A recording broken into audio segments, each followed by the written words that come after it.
नमस्कार छात्रों, इसके पहले वाले वीडियो में हमने 8 तक पढ़ लिया। अब 9वें को पढ़ेंगे।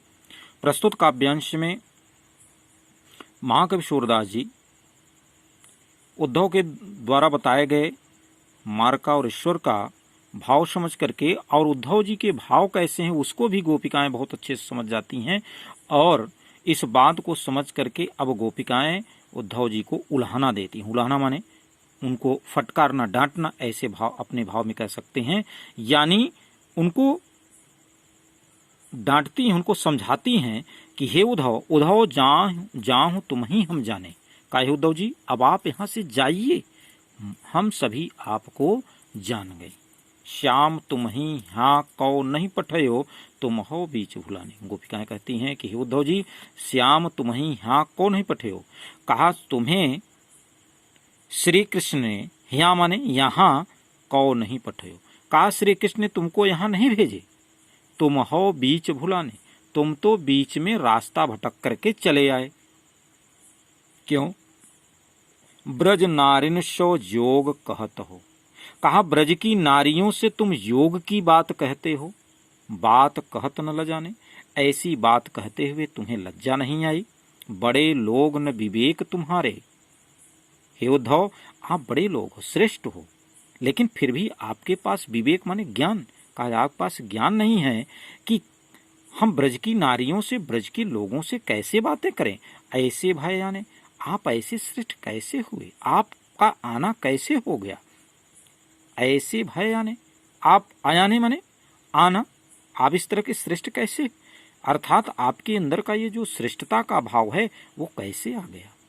और आप वास्तव में भगवान श्री कृष्ण के द्वारा भेजे नहीं गए, आप जा रहे थे और रास्ते में भटक करके ब्रज चले आए, गोकुल चले आए, जो आप योग इत्यादि की बात कर रहे हो। हम शो कहिले, हे उद्धव जी ध्यान से मेरी हम सभी की बातों को सुनिए।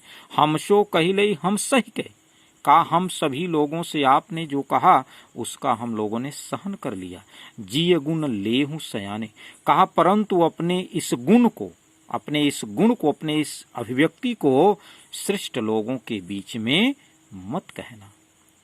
कह अबला कह दशा दिगंबर, कहा आपका ये जो योग है वो कैसा है? कहा कि वह दशा दिगंबर है। कह दशा दिगंबर, दशा का मतलब दिशा, दिगंबर दिगंबर का भाव है दिशा ही जिसका अंबर है।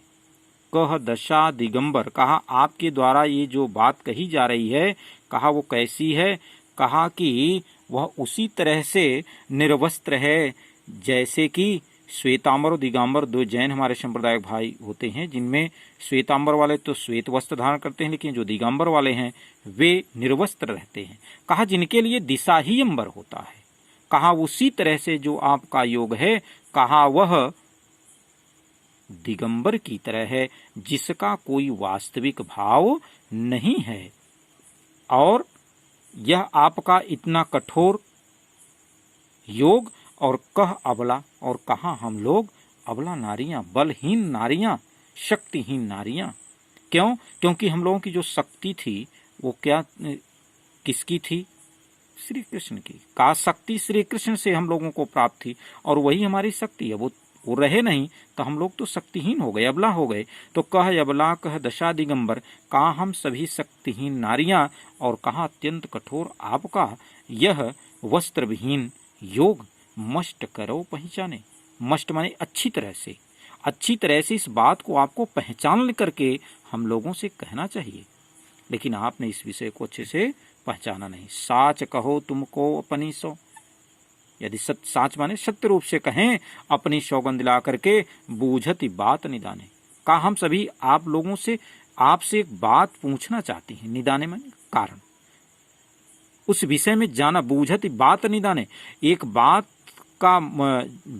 को पूछना चाहती हैं, समझना चाहती हैं, उसका निदान पूछना चाहती हैं, और इसके लिए हम सभी आपसे अपनी सौगंध दिला करके कहती हैं। साच कहो तुमको अपनी सौ, हम सभी अपनी सौगंध दिला करके सत्य रूप से आपसे पूछती हैं।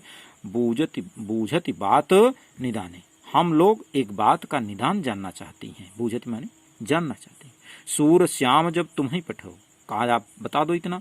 जब भगवान श्री कृष्ण आपको भेज रहे थे तब नए को मुस्काने, क्या तब थोड़ा सा भी मुस्कुराए थे? यदि मुस्कुराए थे तो इसका मतलब कि भगवान श्री कृष्ण ने भेजा था आपको, यदि नहीं तो इसका मतलब आप रास्ते में भटक गए। बेटा यहाँ पर जो अलंकार है वो अनुप्रास और पुनरुक्त प्रकाश है, रस श्रृंगार रस है, शेष बातें पूर्व